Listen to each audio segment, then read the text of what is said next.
Assalamualaikum warahmatullahi wabarakatuh. Saya Benerdi, calon guru penggerak angkatan 10 Kabupaten Aceh Tengah. Pada hari ini bersama saya ada Pak Andi Firmansyah, Kepala SMA Negeri 11 Takengon. Pada hari ini kita akan mendiskusikan beberapa hal terkait pengambilan keputusan berbasis nilai-nilai kebajikan. Baik Pak, selamat pagi Pak. Selamat pagi, Win. Kita ingin berdiskusi sebentar Pak ya tentang pengambilan keputusan berdasarkan nilai-nilai kebajikan Pak. Pertanyaan pertama Pak, kira-kira Pak selama Bapak menjadi kepala sekolah di SMA ini, apakah Bapak pernah mengambil keputusan atas suatu masalah Pak? Ada Pak Ben, tentunya masalah yang ada di sekolah kita ini banyak, terutama tentang anak murid, guru, dan sarana-prasarana yang ada di sekolah ini. Dalam permasalahan tersebut Pak ya, tentunya ada permasalahan yang merupakan rujukan moral ataupun dilema etika Pak. Ya. Nah selama ini kira-kira Bapak bagaimana cara Bapak mengidentifikasi kasus mana yang termasuk dilema etika ataupun yang mana yang merupakan rujukan moral Pak? Ya, tentu Pak Ben. Yang pertama yang dilema etika, yaitu artinya merupakan situasi sulit di mana seseorang harus menentukan pilihan yang secara moral kedua-duanya benar, tapi bertentangan dalam mengambil keputusan. Kemudian ada juga rujukan moral, yaitu di mana situasi ketika seorang harus menentukan keputusan antara benar dan salah. Baik Pak. Kemudian bagaimana Bapak menjalankan pengambilan keputusan di sekolah Bapak ini untuk kasus-kasus di mana dua-dua kepentingan itu sama-sama benar atau dalam kata lainnya dilema etika Pak? Ya, biasanya saya melihat dulu apa yang menjadi dasar masalahnya. Ya, misalnya di sekolah kita ini banyak jauh dari perkotaan, sehingga masyarakatnya itu banyak yang menjadi petani atau rumahnya yang jauh dari tempat tinggal kita. Kemudian situasi jalan yang berlumpur, alat transportasinya yang udah rusak sebagian, makanya itu yang mengakibatkan mereka itu harus datang ke sekolah itu agak terlambat. Berarti harus banyak pertimbangan Pak ya? Ya, harus banyak pertimbangan untuk kita. Kemudian Pak, kira-kira Pak dalam mengambil keputusan ini langkah-langkah atau prosedur seperti apa yang Bapak biasanya lakukan Pak? Yang pertama tentunya kita harus berpikir sejenak untuk menentukan langkah-langkah yang akan kita ambil. Kemudian saya meminta pendapat terutama teman-teman wakil kepala sekolah, guru, kemudian seperti komite kalau yang sudah besar atau masyarakat sekitar sini. Memang masalahnya sudah rumit Pak ya? Ya, sudah rumit. Kemudian Pak, menurut Bapak kira-kira hal-hal apa saja yang selama ini Bapak anggap efektif dalam pengambilan keputusan untuk kasus-kasus yang dilema etika ini Pak? Ya, dalam pengambilan keputusan kita harus lakukan dengan cepat dan tepat, sehingga tidak merugikan kedua belah pihak. Namun terkadang kita juga memiliki banyak kesibukan dan kegiatan sehingga tidak sempat bermusyawarah dengan teman yang lain. Kemudian Pak, tantangan apa yang kira-kira Bapak hadapi dalam pengambilan keputusan untuk kasus-kasus dilema etika ini Pak? Tentunya tidak adanya jadwal yang pasti Pak Ben. Namun begitu muncul masalah, langsung kita selesaikan dengan mengikuti ketentuan dan aturan yang berlaku. Untuk prosedurnya sendiri seperti yang aturan yang berlaku, kemudian kita meminta pertimbangan wakil kepala dan teman guru yang lain bila perlu berkonsultasi dengan pengawas dan dinas pendidikan setempat. Kemudian Pak, selama Bapak mengambil keputusan di sekolah ini, kira-kira apakah ada faktor-faktor yang selama ini mempermudah atau membantu Bapak dalam mengambil keputusan tersebut Pak?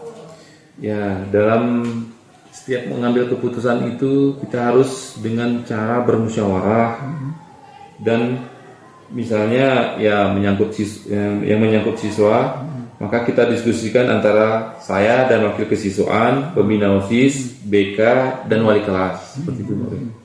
Jadi dengan mengkolaborasikan dengan kawan-kawan yang lain Pak ya. Ya, begitu. Nah, kemudian Pak, dari semua yang telah disampaikan tersebut, pembelajaran apa yang kira-kira selama ini Bapak petik atau Bapak dapatkan dari pengalaman Bapak mengambil keputusan untuk kasus-kasus dilema etika ini? Ya. Dalam setiap pengambilan keputusan kita harus tegas, Pak Ben. Kita harus tegas. Kemudian, namun walaupun tegas, kita harus mempertimbangkan perasaan dan juga aturan yang berlaku, sehingga keputusan yang kita ambil tidak merugikan salah satu pihak. Seperti itu, Pak. Begitu, Pak, ya. Baik Pak, terima kasih sudah berbagi pengalaman kepada saya Pak. Mungkin demikian saja diskusi kita pada hari ini. Lebih dan kurang kami mohon maaf. Assalamualaikum warahmatullahi wabarakatuh. Pada hari ini saya Benerdi, calon guru penggerak Angkatan 10 Kabupaten Aceh Tengah, akan melakukan wawancara dengan Bapak Kepala Sekolah, yaitu Pak Naim, Kepala SD Negeri 8 Kecamatan Kebayakan. Adapun wawancara kita pada hari ini adalah tentang pengambilan keputusan berbasis nilai-nilai kebajikan. Selamat pagi Pak. Pagi. Apa kabar Bapak hari ini Pak? Alhamdulillah. Alhamdulillah. Kita sebentar bercerita-cerita tentang pengambilan keputusan berdasarkan nilai-nilai kebajikan Pak ya. Nah, pertanyaan pertama Pak, selama Bapak menjadi kepala sekolah, apakah Bapak pernah melakukan pengambilan keputusan Pak? Ya, tentu sebagai kepala sekolah, sebagai pengambil keputusan, tentu kita sering melakukan pengambil keputusan, baik terhadap murid, cara prasarana, kemudian pembelajaran, dan permasalahan-permasalahan lainnya. Kemudian dalam permasalahan tersebut Pak, ada rujukan moral ataupun dilema etika Pak ya. Nah, selama ini bagaimana kira-kira Bapak mengidentifikasi kasus-kasus yang merupakan dilema etika atau rujukan moral? Ya, tentu dalam pengambil keputusan kita sering sekali dihadapkan dengan permasalahan-permasalahan yang sulit untuk dicari jalan keluarnya. Ada kepentingan-kepentingan yang harus kita pikirkan, baik itu kepentingan sumber masalah maupun kepentingan aturan yang berlaku di sekolah kita. Tentu ini menjadi bagian yang perhatian saya. Tentu saya akan berpikir dulu siapa-siapa kira-kira yang bisa saya libatkan terhadap masalah ini. Kemudian apa sumber masalahnya, apa saja yang bisa dirangkul atau berkolaborasi untuk kemudian mencari solusi dari permasalahan tersebut. Kemudian selama Bapak mengambil keputusan atas masalah-masalah tersebut, kira-kira kalau misalnya ada kasus yang sama-sama benar Pak, atau yang lebih dikenal dengan dilema etika, bagaimana cara Bapak menjalankan pengambilan keputusan itu? Ya, seperti yang saya sampaikan di awal, setelah kita berpikir, tentu kita mengidentifikasi masalah tersebut. Kenapa masalah itu bisa terjadi? Dan siapa pihak-pihak yang terlibat dalam permasalahan itu bisa terjadi, dan kemudian pihak tersebut yang kemudian kita rangkul untuk kita sama-sama mencari solusinya. Seperti itu. Kita cari, kita gali sehingga dapat melahirkan win-win solution. Sekolah juga tidak dirugikan, masa depan anak juga tidak dirugikan, dan pihak-pihak yang terkait juga tidak merasa dirugikan. Itu kalau itu permasalahan ada di siswa misalnya. Selanjutnya Pak, kira-kira langkah-langkah atau prosedur seperti apa yang akan Bapak ambil dalam pengambilan keputusan untuk dilema etika tadi Pak? Ya, yang pertama sekali tentu saya akan akan menggali solusi apa yang paling efektif, kemudian yang selanjutnya melibatkan pihak-pihak lain sehingga solusi yang saya putuskan itu tidak kemudian merugikan, yang seperti saya sampaikan tadi, yang kemudian berkolaborasi untuk untuk mencari solusinya misalnya untuk keputusan tersebut. Terkadang kita lihat juga apakah memang aturan sekolah itu masih bisa ditolerir atau kemudian pembenaran antara permasalahan itu yang bisa ditolerir. Kita lihat seperti itu, Pak. Kemudian ya kita cari mana yang terbaik, tetapi ini biasanya kita lakukan dalam jangka pendek. Kemudian kita cari solusi bagaimana kemudian tidak merugikan, baik itu tidak merugikan sekolah dan kemudian yang bersangkutan seperti itu. Iya. Selanjutnya Pak, kira-kira hal-hal apa saja yang selama ini Bapak anggap efektif dalam pengambilan keputusan untuk kasus-kasus dilema etika ini, Pak? Hal yang paling efektif yaitu sama-sama antara pihak sekolah dengan pihak-pihak yang ada permasalahan itu sama-sama berkolaborasi dan berkomitmen terhadap apa yang menjadi keputusan itu saya pikir efektif. Komitmen mencari solusi bersama untuk kepentingan bersama seperti itu, karena sekolah membuat aturan itu kan untuk kepentingan siswa, untuk kepentingan wali murid dan masyarakat umum sebagai pengguna jasa sekolah.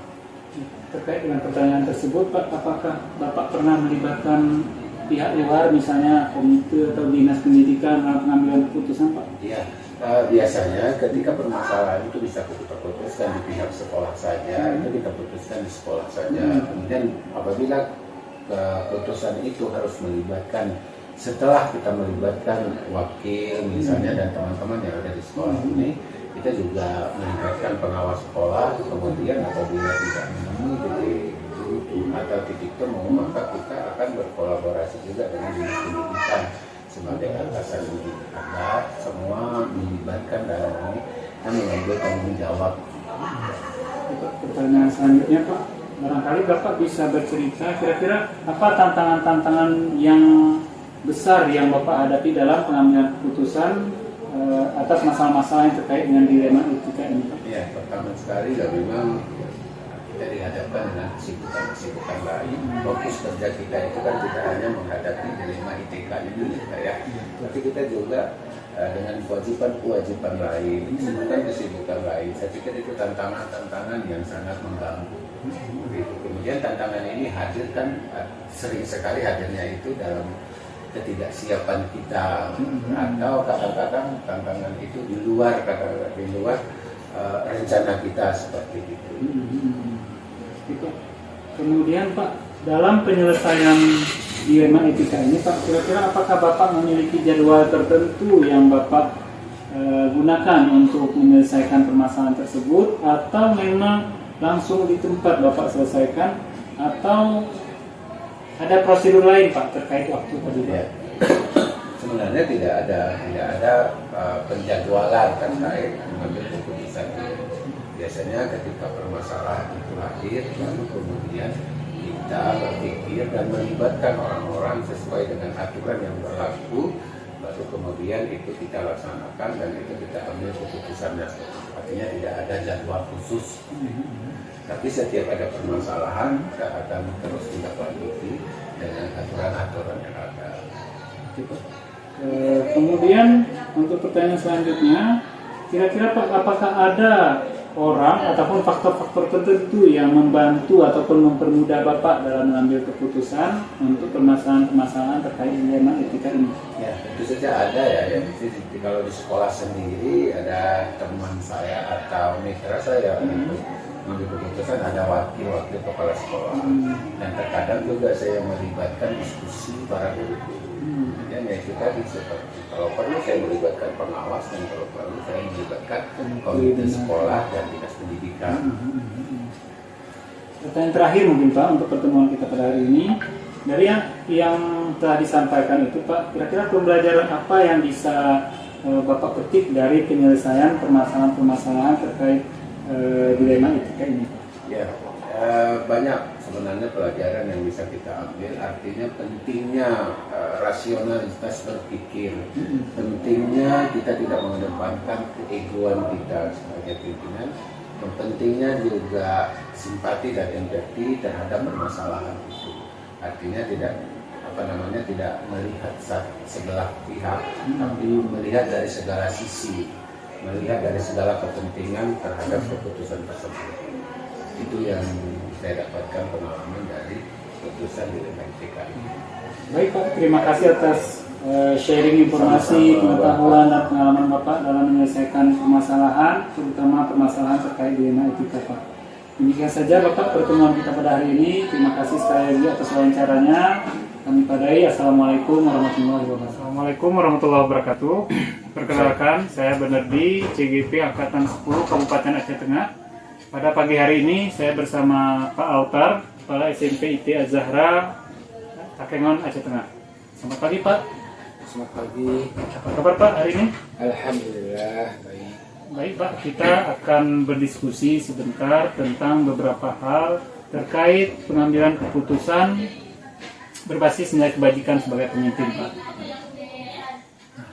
Pertanyaan pertama Pak ya, apakah selama Bapak menjadi kepala sekolah pernah mengalami pengambilan keputusan atas suatu masalah Pak? Ada. Ya. Dalam permasalahan tersebut Pak, kira-kira apakah itu bujukan moral atau dilema etika Pak ya? Dan bagaimana kira-kira Bapak mengidentifikasi kasus-kasus yang merupakan apakah itu dilema etika ataupun bujukan moral? Dilema etika itu lebih kurang kalau misalnya benar lawan benar Pak, artinya ada nilai-nilai yang perlu kita pertimbangkan sebelum kita mengambil keputusan itu. Sementara kalau bujukan moral itu antara benar dan salah begitu Pak. Kira-kira bagaimana Bapak mengidentifikasi kasus-kasus tersebut? Ya, ada di sekolah ini banyak sebenarnya keputusan-keputusan yang harus kita ambil. Namun kita kadang-kadang keputusan itu sudah kita putuskan, kita buat keputusan lagi sesuai dengan manfaatnya buat anak peserta didik, karena dia berpusat pada peserta didik dan kepentingan sekolah. Seperti kemarin kita ada namanya kayak Al-Quran. Di rapat kita upayakan bahwa tempat mukayam Al-Quran ini itu di Simpang Bali. Kenapa di Simpang Bali? Nah, jadi begitu selesai di penutupannya di Simpang Bali, kita adakan sebelumnya di Tansaril, di Masjid Al-Iman Tansaril. Kemudian kita penutupannya di Simpang Bali. Kenapa di Simpang Bali? Setelah siang atau setelah sore nanti anak-anak bisa refreshing, mandi air panas. Itu keputusan di rapat. Berjalannya waktu sudah sekian hari mukayam Al-Quran di Tansaril, ternyata biaya menipis. Sehingga ada panitia menyampaikan, Pak, kalau kita ke Tansaril, kalau kita ke Simpang Bali, maka biaya membengkak sekian kali dan manfaat yang didapatkan juga sedikit karena nilai pricingnya. Akhirnya saya sebagai kepala sekolah meminta pendapat bawahan, wakil kepala sekolah, mereka menyetujui bahwa tetap dilaksanakan di Takengon. Cuman kita pilih tempatnya yang lebih dekat, yaitu di Uni-Uni. Biar ada refleksinya sedikit di Uni-Uni, Masjid Uni-Uni. Jadi biaya tetap sama. Jadi tidak ke Simpang Bali tadi kan antara kabupaten. Seperti itu, walaupun benar yang di Simpang Bali tadi juga, tapi kalau menyangkut dana dan siswa juga nanti dengan perjalanan sangat lama sehingga program kita susah berjalan, maka kita ambil yang terbaik. Seperti itu. Kemudian Pak, bagaimana Bapak menjalankan pengambilan keputusan di sekolah, terutama untuk kasus-kasus yang kepentingannya tadi sama-sama benar Pak, atau sama-sama mengandung nilai kebajikan? Ya, kita lihat jenis permasalahannya. Nah, jika permasalahannya misalnya harus segera ditangani, maka kita cepat ambil keputusan. Tapi ternyata masalahnya pelik, maka kita harus meminta pendapat dulu dari beberapa elemen. Misalnya permasalahannya di siswa, maka kita harus menanyakan ke teman sekelasnya, atau kita tanyakan suri kan di Daya juga kita tanyakan, begitu juga kita tanyakan wali kelas atau guru mata pelajaran, sehingga kita tahu permasalahan bukan hanya dari satu sumber gitu. Sehingga setelah kita tahu sumbernya, semua masalahnya udah kompleks, baru kita ambil kesimpulan untuk dia, apakah mungkin dia diberikan sanksi atau bagaimana, itu tergantung kepada permasalahannya tadi. Baik Pak, Kemudian selanjutnya Pak, kira-kira hal-hal apa saja yang Bapak anggap efektif dalam pengambilan keputusan untuk kasus-kasus yang dilema etika ini Pak, atau yang benar sama benar ini? Artinya yang efektif adalah keputusan itu diambil tetap berpihak pada kepentingan bersama. Kepentingan bersama yaitu mewujudkan pembelajaran yang baik, yang bagus di sekolah, sehingga siswa-siswi itu memang agar dia belajarnya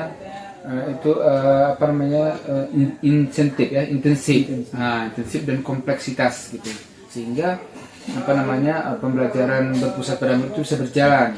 Nah, ketika itu sudah menyangkut ke sana, maka keputusan tetap kita berpusat pada murid. Yang sampai keputusan mengenakan satu pihak, guru saja. Nah, misalnya libur, misalnya ada kegiatan perayaan atau karnaval, maka berapa hari liburnya, berapa hari pelatihannya, kita sesuaikan dengan target kurikulum juga. Jangan sampai kita terlena dengan kegiatan sehingga kurikulum pembelajaran di sekolah yang berpusat pada murid itu tidak berjalan. Ya. Kemudian Pak, pertanyaan berikutnya itu, kira-kira apakah ada tantangan yang Bapak hadapi dalam pengambilan keputusan untuk kasus-kasus dilema etika seperti ini Pak? Ya ada, tentunya ada. Yang namanya aksi pasti ada reaksi. Nah, ketika kita ambil keputusan, maka ada beberapa elemen, murid kah, guru kah yang tidak berbesar hati untuk mengambil keputusan tersebut. Nah, tapi dan kesepakatan MOU, dengan guru harus bisa bekerja di bawah tekanan. Kita nasihati, kita berikan motivasi kepada guru atau siswa yang tidak cocok dengan ide kita. Kenapa kita mengambil ide seperti ini? Kenapa kita harus mengambil ide pintas ini daripada ide yang kemarin yang justru kadang menurut dia lebih baik? Seperti itu. Kita lihat kemaslahatannya. Kalau pada murid Pak, kira-kira apa tantangan yang kita ambil? Apa tantangan yang dihadapi? Iya, tantangan yang dihadapi adalah kadang-kadang murid ini bahasanya tuh ukang. Dan ini sebetulnya membantah. Nah, biasanya murid-murid yang sudah lama itu biasanya merasa lebih senior yang bisa membantah. Nah, ini yang biasanya dijadikan dia membantah. Nanti kita harus berkomunikasi dengan kesiswaan, OSIS, dan juga BIMPEN yang kemenangannya, dan mereka akan memberikan motivasi. Tentunya motivasi yang kita berikan, bukan memarahi kan gitu. Ini motivasi buat dia agar dia itu bisa paham kenapa harus itu yang kita ambil keputusan. Dan insya Allah selama ini tidak ada masalah.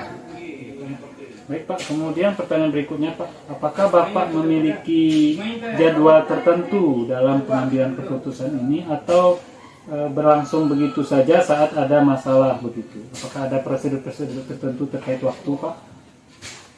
Ya, kita sesuaikan dengan waktu permasalahan itu sendiri.